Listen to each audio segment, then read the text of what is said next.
여러분 이것이 무엇인지 아세요? 보이십니까? 땅에 있는 마을이에요. 땅 속에 있는 이렇게 집입니다. 근데 이제 이거를 뭐라고 부르냐면 카타콤이라고 이렇게 부릅니다. 이 카타콤이라고 하는 것은 지하 8층 정도 되고요. 깊이는 한 55m 정도 된다고 합니다. 그래서 내부에서는 한 2만 명 정도가 살 수 있는 공간으로 이렇게 나누어져 있다고 합니다. 카타콤.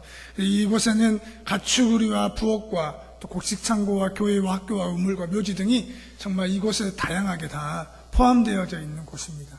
이곳은 어떤 용도였냐면 우리가 아는 것처럼 로마의 박해를 피해서 어둠컴컴한 동굴 속에서 자신들의 신앙을 지키기 위해서 이 카타콤을 만들고 그 땅을 파서 사람 성도들이 지냈던 곳이 바로 이 카타콤이라고 하는 공간입니다.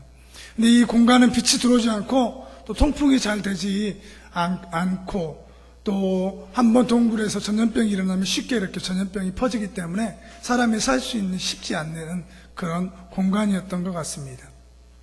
그 중에 안타까운 사연은 뭐냐면 특히나 면역력이 약한 아이들이 시름시름 앓다가 결국 병을 이기지 못하고 동굴 속에서 이렇게 죽음을 맞이하는 그런 일들이 비일비재하게 이렇게 일어났다고 합니다. 그런데 놀랍게도 그 아이와 자녀들 잃어버린 그 부모들이 그곳에서 지하에서 캄캄한 곳에서 하나님을 원망하고 불평하고 이렇게 했던 것이 아니라 그들은 그들의 믿음의 깊이를 더해가면서 또 하나님을 더 의지하면서 그 동굴에서 그 자녀들을 보내고 또 상응사 지내는 일들을 했다고 합니다.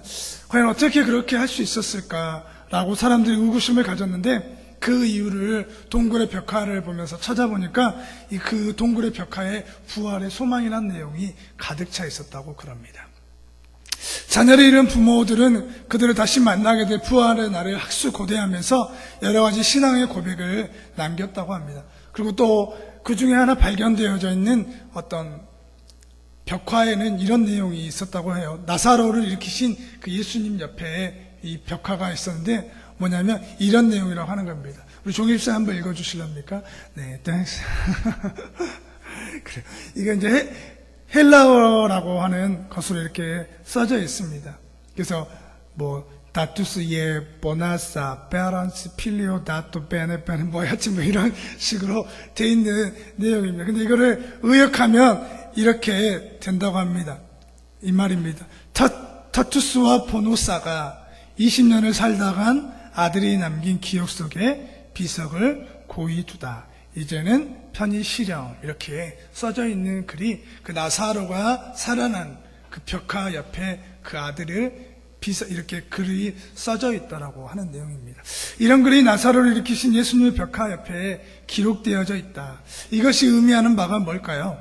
바로 부활의 날 아들은 반드시 다시 살아날 것이라고 하는 신앙의 고백인 줄 믿습니다. 할렐루야. 빛이 조금도 없는 공간에서 자녀들과 친구들과 가족들의 죽음을 보면서 그들이 놓지 못한 한 가지 소망이 바로 부활의 소망이라고 하는 것입니다. 그렇게 인생에서 가장 큰 문제는 두말할 것 없이 죽음의 문제입니다. 그래서 죽음은 그 누구도 피할 수 없는 문제입니다. 죽음이 찾아오면 한마디로 속수무책인 것이죠. 단편적인 예일 수 있지만 불교와 기독교가 죽음을 어떻게 생각하는지를 보여주는 이야기가 있습니다. 어느 날 3대 독자를 잃은 한 어머니가 석가모니를 찾아갔답니다. 찾아가서 자기의 죽은 아들을 살려달라고 애원을 했다고 합니다. 근데 석가모니는 조금 생각을 하더니 그 여인을 쳐다보고 다음과 같은 이야기를 했다고 합니다. 부인, 내가 당신의 아들을 반드시 살려주겠습니다. 그런데 조건이 하나 있는데 부인이 저 동네에 내려가서 쌀 한 그릇만 구해다 오십시오. 이렇게 이야기를 했다고 합니다. 그 부인은 쌀을 한 그릇만 가지고 오면 자신의 아들이 산다고 하는 것 때문에 너무 기쁜 거예요.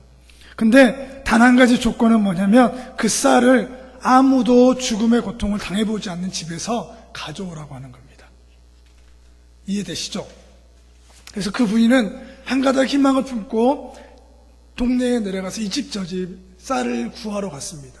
근데 이 집에 가서 쌀을 구하려고 하니까 그분의 조상이 할머니 할아버지가 죽어 있던 것이고 어떤 집은 남편이 죽었고, 어떤 집은 아내가 죽고, 어떤 집은 자녀가 죽는 그런 일들이 계속 일어났던 것을 보면서 헛수고 했다고 하는 겁니다. 다시 돌아와서 그런 쌀을 구할 수 없었습니다. 석가모니 이렇게 이야기를 하니까 그때 석가모니가 말하기를, 그렇지요. 죽음의 슬픔이란 모든 집, 모든 인생에게 다 임하는 것인데 그대의 아들이라고 왜 당하지 않겠습니까? 하고 발길을 총총총 하고 이렇게 돌렸다고 하는 이야기가 있습니다.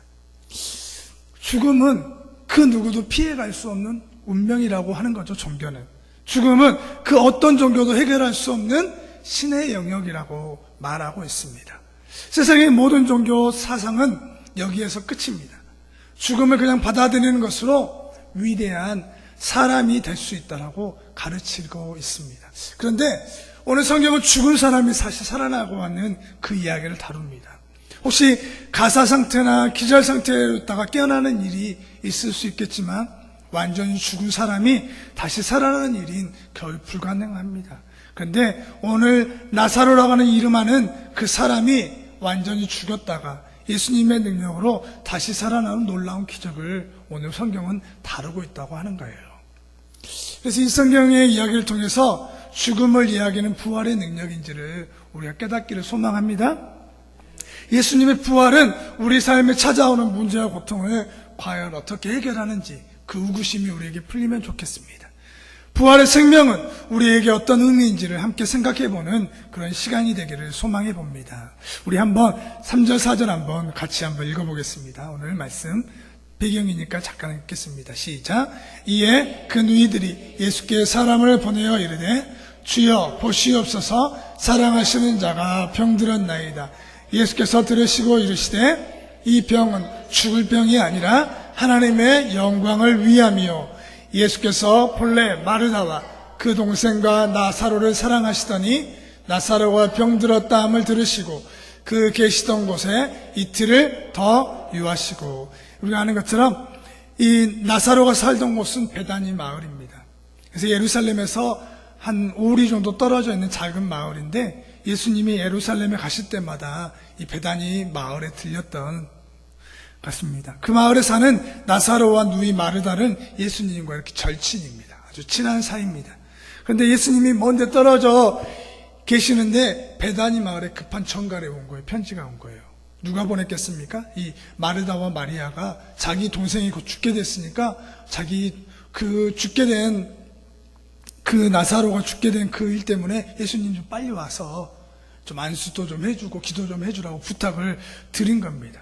사랑하고 절친이니 얼마나 빨리 가려고 해야 되겠습니까? 그런데 참 이상한 것은 뭐냐면 이런 경우에 당연히 예수님이 빨리 가야 되는데 가능한 한 빠른 방법으로, 요즘식으로 말하면 그냥 돈이 없다면 돈을 내서라도 KTX 타고, 요즘 이제 8월인가는 이제 1시간 20분 정도 서울까지 이제 간다고 그러지 않습니까? 바로 광주에서. 정말 빠른 그런 시절이 돌아왔는데 KTX를 타고 가시던지 아니면 비행기를 타고 가시던지 아니면 그때 당시는 없겠지만 콜택시를 타가지고 바로 가야 될 거라는 생각이 들어요.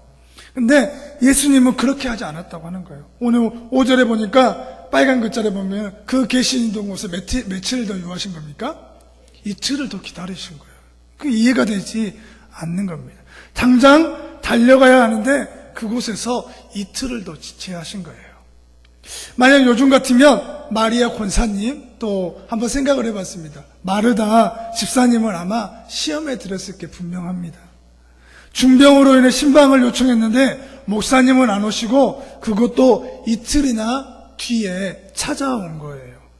그래서 권사님의 동생이 중병으로 죽었다면 이건 아마도 교회 신문 일면에 이렇게 나지 않았을까. 그래서 한번 만들어 봤는데 이런 것 같아요. 기독타임지 제목 같이 한번 읽어볼까요? 시작.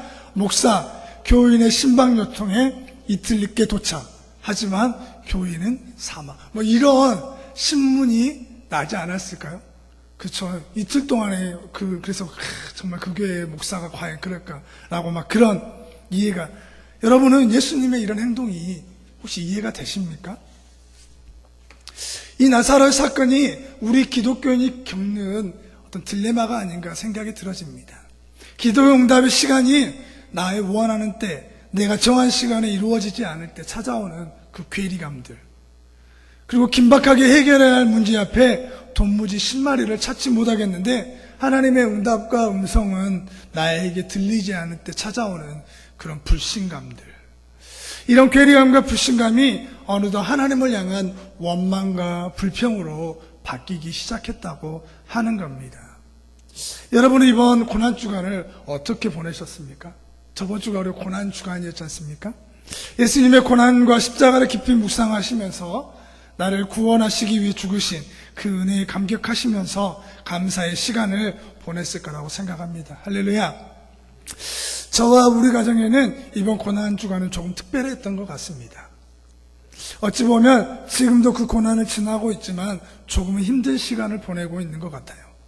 모든 문제들이 그렇지만 어떤 사건들이 왜 그렇게 한꺼번에 이렇게 몰아치는지 참 어려운 것 같습니다. 이제 저번 주 월요일부터 첫째 아들이, 이게 첫째 아들이고 둘째 아들입니다. B형 독감에 걸린 거예요. B형 독감에 걸려가지고 이제 학교에 가지 못하는 상황이 벌어졌습니다. 그래서 아내가 이제 직장 생활을 하고 있으니까 아이를 돌보는 것은 이제 저의 몫이 되는 거죠. 그래서 이 독감이 걸린 것은 이제 시간이 지나면 좀 해결될 수 있는 문제라고 생각을 했습니다. 근데 얼마 전부터 어머니가 부쩍 이제 건강 상태가 안 좋은 겁니다. 그래서 지켜볼 수 없어서 가까운 병원으로 갔더니 조금 더 큰 병원으로 옮기라고 그렇게 이야기를 하더라고요. 그래서 병원에서 CT를 찍고 큰 병원으로 옮겼더니 이제 폐결핵으로 나온 겁니다. 그래서 2주 동안에 이제 격리병동에 지내야 할 상황입니다. 더 나아가서 어머니 폐에 이게 그냥 폐가 이상한 게 아니라 폐 밑에 그냥 종양 같은 게 또 있다고, 그래서 이제 그것을 아마 이제 또 봐야 될 것 같아요. 채취를 해가지고 이제 어떤 상황들을 좀 봐야 되는 상황인데, 독감에 걸린 아들과 결핵에 걸린 어머니를 이제 제가 병간호를 해야 되는 상황에 처해 있는 거예요. 아들은 학교에 가지 못하게 혼자 방치되어져 있고, 또 어머니는 또 심장과 혈압이 낮아서 병원에 24시간 보호자가 붙어져 있는 상황. 몸이 하나인데 양쪽에서 죽은 데서 어떻게 할 수 없는 정말 어려운 상황에 처해 있는 겁니다. 저도 그렇지만 또 아내와 또 자녀들이 또 어머니가 힘겹게 시간을 보낸 지난 일주일이었던 것 같아요. 그러면서 나에게 주어진 생각이 뭐냐면, 왜 하필 이런 지금의 이런 일이 꼭 일어나야만 하는가라는 생각이 참 들었습니다. 수많은 시간 동안 피해갈 수 있고 겹치지도 않아야 될 상황인데 왜 하필 지금 이렇게 겹쳐서 정말 앞뒤가 꽉 막혀서 도무지 할 수 없는 상황 가운데 지금 우리는 처해 있는가라고, 하나님은 나와 우리 가정을 왜 이런 환경으로 몰아넣으셨을까라고 생각이 들었습니다. 답답하고 시간이 지나면서 점점 무기력해지고 화가 났습니다. 어떻게 하면 좋을까? 참 문제 앞에 개척교회 목사가 하루하루 열심히 일하는 것도 참 막 땀 흘리면서 막 열심히 전도하고 또 교회가 부흥되고 성도들이 올까 말까 하는데 2주 동안에 아무것도 하지 못하는 내 자신을 보니까 너무 답답하고, 또 다음 주에는 또 대전에서 전도팀이 오는데 또 어머니 옆에 제가 또 있어야 된다면 이 전도가 또 어렵지 않게 될까, 또 지금은 또 둘째가 또 독감이 지금 시작할 것 같은 기미가 보여서 2주 동안 지금 정말 너무 답답한 겁니다. 답이 없어 보이는 이런 상황 가운데 왜 하필 이 타이밍에 도대체 이게 뭔가라고 하는 이야기가 들면서 오늘 나사로의 사건을 한번 묵상해 보기 시작했습니다. 도무지 병원 병실에서 써내려가는 설교는 정말 가닥이 잘 안 잡혔습니다. 방향 없이 포효하고 있는 그런 내용만 막 계속 자판을 막 두들기고 있는 저의 모습을 보았습니다. 도무지 나사로의 부활과 또 주님의 그 사건과 나사로의 죽음과 부활하신 주님과 그리고 그 부활의 주님이 우리의 삶과 어떤 연관이 있는가? 여러분의 삶에는 예수님의 부활에 지금 어떤 연관이 있으신가요? 지금 나와 몇 번이고 몇 시간이고 계속 묵상하면서 컴퓨터 앞에 이렇게 앉아 있었습니다. 저의 상황보다 더 심각한 나사로의 죽음의 문제 앞에 주님의 시선은 너무나 달랐던 것을 제가 묵상하면서 발견하게 됐습니다. 우리 4절인데 한번 같이 읽어볼까요? 같이 읽습니다. 시작.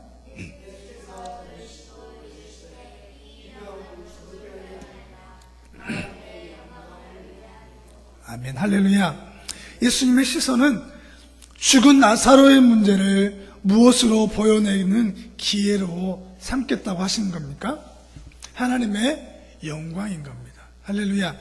그래요. 죽음의 문제를 하나님의 영광으로 바꾸시겠다고 하는 이야기인 겁니다. 참 놀라웠습니다. 제 생각 이해 가능해? 도대체 죽음의 문제, 해결할 수 없는 현실을 통해 어떻게 하나님께서 영광을 받으시는 시간이 되게 하신다는 걸까? 제 마음에 의구심이 들었습니다. 그러면서 저에게 하나님께서 이렇게 묻는 것 같았습니다. 장이야, 믿으면 하나님의 영광을 볼 수 있는데 너는 그것을 믿니? 라고 묻는 것 같습니다. 예전 같으면 아무런 문제도 없고 답답한 현실이 아니었다면 당연히 저는 자신 있게 아멘! 하나님 그래요!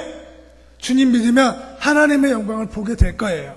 믿습니다라고 자신 있게 말했을 텐데 막상 저의 현실 앞에 이 물음이 던져지니까 쉽게 대답할 수가 없었습니다. 하나님은 저에게 너가 생각하고 문제투성이고 도저히 해결할 수 없는 현실을 보면서 과연 내가 하나님이 이 일을 통해 영광을 받으실 수 있을 것 같니? 너를 이 환경 안으로 넣은 이유가 가장 좋은 때 하나님의 시간표 안에 있다는 것을 너는 인정할 수 있겠니라고 묻는 것 같았습니다. 그런데 저의 눈에서 갑자기 정말 눈물이 이렇게 터져나는 겁니다. 이 사건이 하나님의 손에 있다는 겁니다. 할렐루야. 하나님께서 허락하신 환경과 문제라고 하는 거예요. 그러면 해결하실 수 있는 분이 하나님이십니다. 문제를 주신 것은 해결할 수 있기 때문에 주신 거잖아요. 이것을 통해 하나님은 나를 성장시키고 변화시키려는 하나님의 손길이 담겨져 있다고 하는 것을 깨달았습니다. 할렐루야.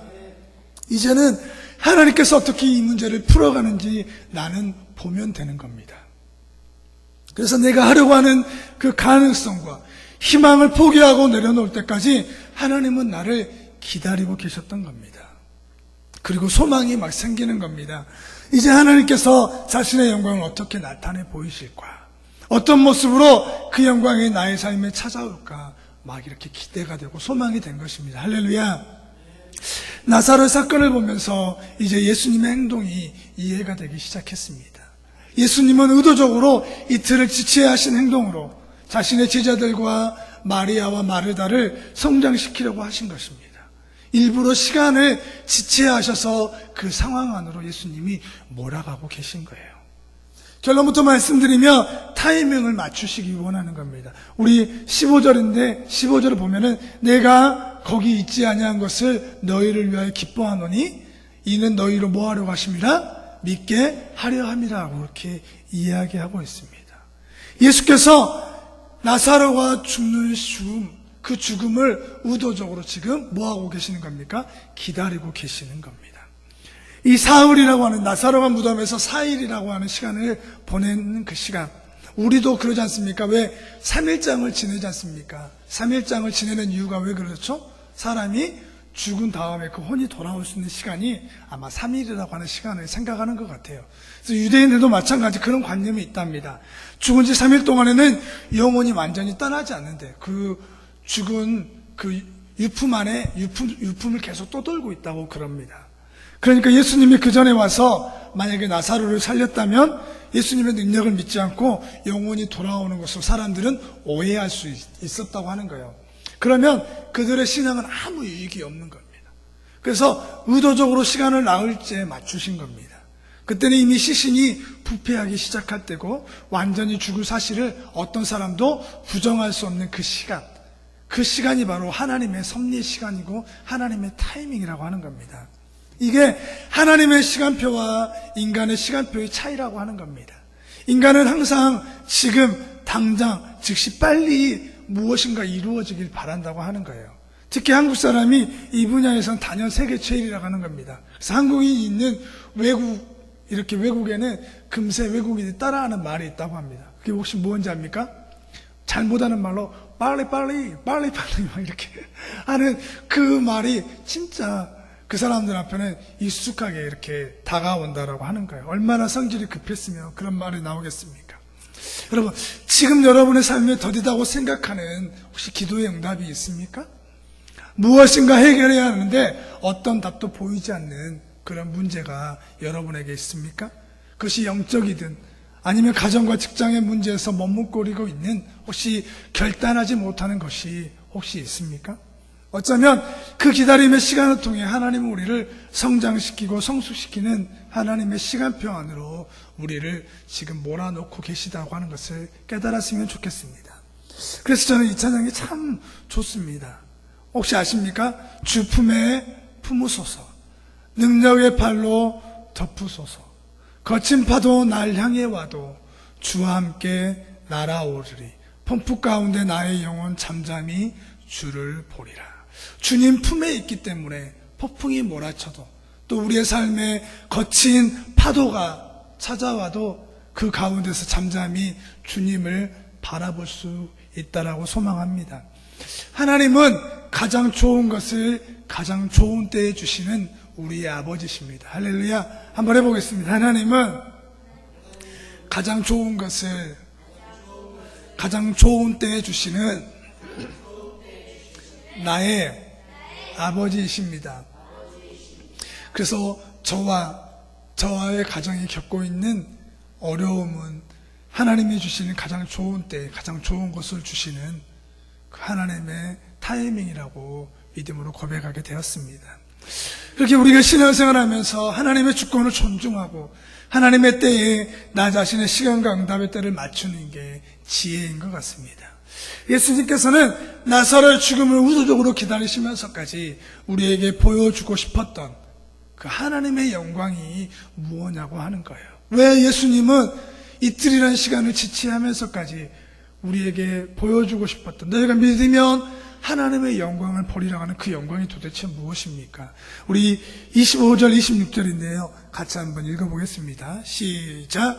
예수께서 이르시되 나는 부활이요 생명이니 나를 믿는 자는 죽어도 살겠고 무릇 살아서 나를 믿는 자는 영원히 죽지 아니하리니 이것을 내가 믿느냐. 아멘. 나는 뭐라고 하는 겁니까? 부활이라고 하는 겁니다. 나는 생명이라고 하는 겁니다.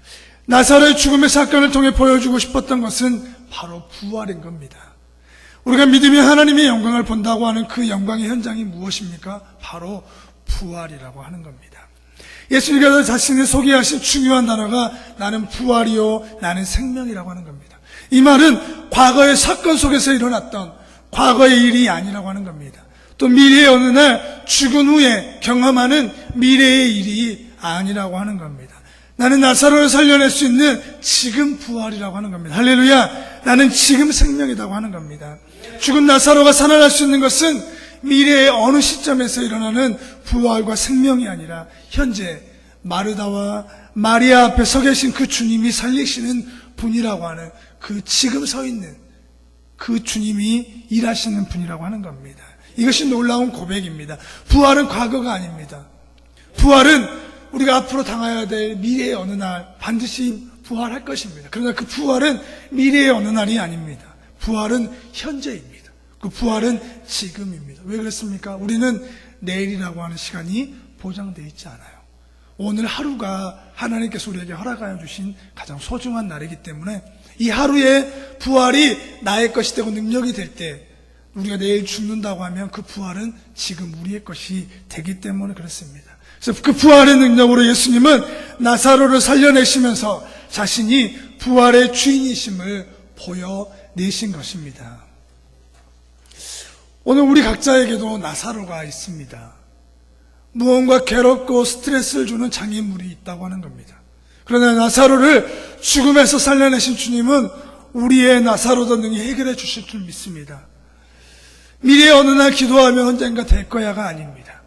과거에 그 자리에서 주님이 계셨다면 해결되었을 때라고 과거의 주님을 기억하는 그것이 부활이 아니라고 하는 겁니다. 지금 여러분의 나사로가 무엇입니까?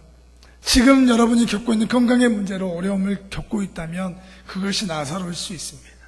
이곳 나주에 오셔서 겪는 환경과 때로는 적응 못하는 여러 가지 문제들을 통해서 혹시 힘겨워하고 있다면 그것이 나사로일 수 있다고 하는 겁니다. 여러분에게 어려운 문제가 있다면 그것이 나사로인데 이 나사로를 통해 주님은 하나님의 영광을 보이고자 하신다는 것을 기억했으면 좋겠습니다. 그래서 저와 우리 가정이 겪고 있는 지금의 어려움은 하나님이 보여주신 나사로라고 하는 겁니다. 이 나사로를 통해 주님은 하나님의 영광을 보여주는 겁니다.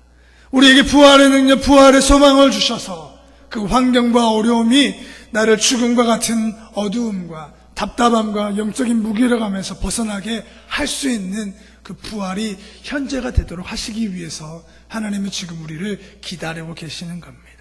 그래서 어떻게 할 수 있습니까? 오늘 성경은 이렇게 선포하고 있기 때문에 그렇습니다. 우리 함께 읽겠습니다. 이 말씀을 하시고 큰 소리로 나사로야 나오라 부르시니 죽은 자가 수족을 배로 동인체로 나오는데 그 얼굴은 수건에 쌓였더라. 예수께서 이르시되 풀어놓아 다니게 하라 하시니라. 아멘. 무덤 속에 있는 이미 죽은 지 4일이 지나 썩은 냄새나는 나사로를 향해 소리치고 계시는 겁니다. 얼마나 바본지 아십니까? 여러분, 무덤에서 소리쳐 본 적 있습니까? 죽음 가운데에서 소리쳐 본 적이 있습니까? 죽음이, 사망이, 어두움이, 그 부활의 주님, 생명의 주님이 무덤을 향하여, 죽음을 향하여 소리칠 때 생명으로, 빛으로 변화되기 시작했다고 하는 겁니다. 할렐루야! 우리의 삶에도 이 부활이, 생명이 반드시 역사할 거라고 하는 겁니다. 부활의 빛이 우리의 삶에 나타나는 그것이 바로 하나님의 영광이라고 하는 겁니다. 내 삶의 문제를 부활의 생명과 능력으로 바라보고 지금 당장 그 문제와 어려움이 해결되지 않을지라도 폭풍 가운데 우리 영혼이 주님 품 안에 있음을 고백하는 그것이 바로 믿으면 하나님의 영광을 본다고 하는 부활의 현장이 된다고 하는 것입니다. 이 놀라운 사건이, 부활이 우리에게 정말 찬란한 아침으로 저와 여러분에게 찾아오기를 주님의 이름으로 부탁드립니다. 예수께서 가라사대 내 말이 네가 믿으면 하나님의 영광을 보리라 하지 아니하였느냐 하신대. 이것을 믿는 사람은 하나님의 영광을 보게 됩니다. 그 어떤 나사로와 같은 문제일지라도, 또 나사로일지라도 우리의 삶 가운데에 예수님이 지금 임하신다면 우리 앞에 놓여져 있는 문제와 어려움과 환경과 고통과 사건들은 이제 하나님의 영광을 볼 수 있는 가장 좋은 기회인 줄 믿습니다. 그 기회를 놓치지 마시고 하나님의 시간 안에서, 하나님이 허락하신 시간표 안에서 감사함으로 하나님의 영광을 보는, 또 부활의 기쁨을 맞이하는 저와 여러분이 되시기를 주님의 이름으로 부탁드립니다. 아멘. 우리 함께 찬양 드리도록 하시겠습니다. 같이 한번 일어나서 함께 찬양 드리겠습니다. 우리 주품에 품으소서 함께 고백했으면 좋겠습니다.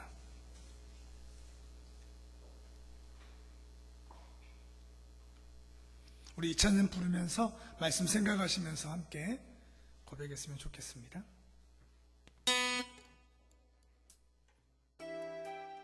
한번 생각하시면서 한번 기도하면 좋겠습니다. 우리는 하나님을 향하여 생각할 때에 왜 이렇게 하나님의 시간은 우리의 시간과 맞지 않는지 원망을 합니다. 내가 이렇게 힘들고 어렵고 고통스러운데 그 하나님은 내 삶에 왜 이렇게 더디어 오시는지 답답해합니다. 하나님은 오늘 나사로를 통하여 우리에게 말씀하고 계시는 겁니다. 너희가 믿으면 하나님의 영광을 보리라 하지 아니하였느냐.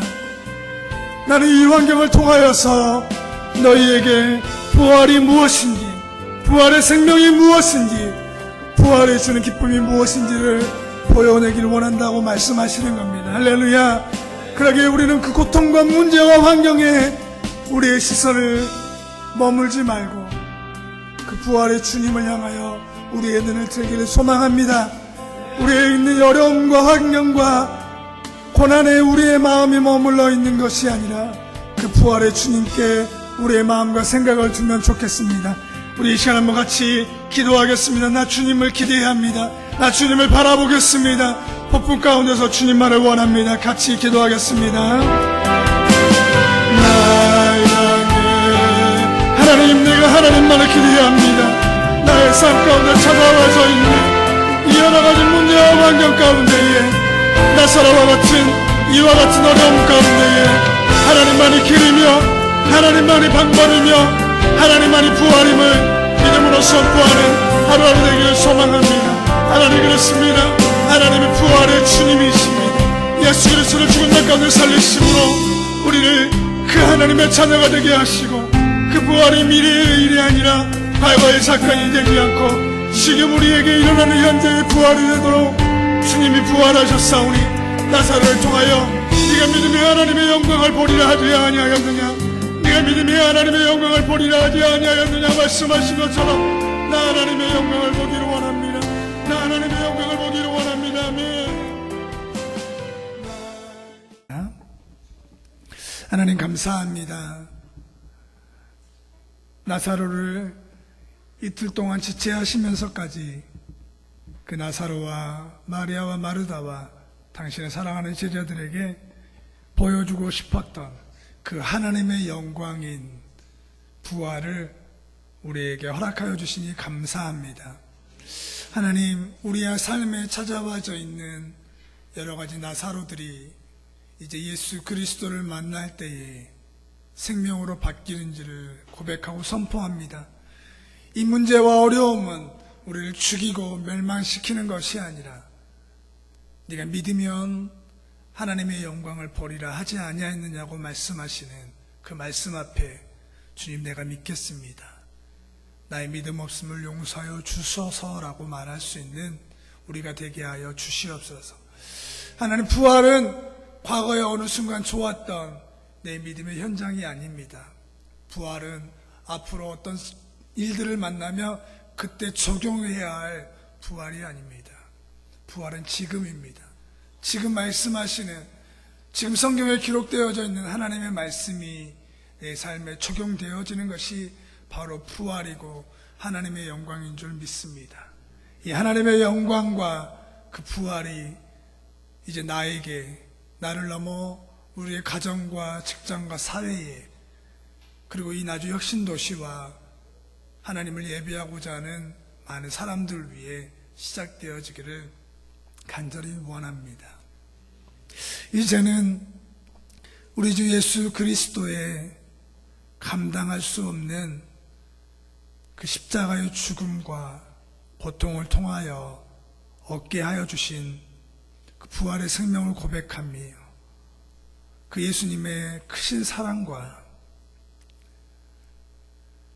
그 아들의 죽음과 고통 앞에 잠잠하셔야만 했던, 그리고 그 영광을 아들의 부활을 통하여 보여내신 아버지 하나님의 크신 은혜와 내가 믿으면 하나님의 영광을 보리라 하지 아니하였느냐라고 하시는 그 말씀을 우리의 심령에 믿게 하시고 깨닫게 하시고 알게 하시는 그 성령의 역사가,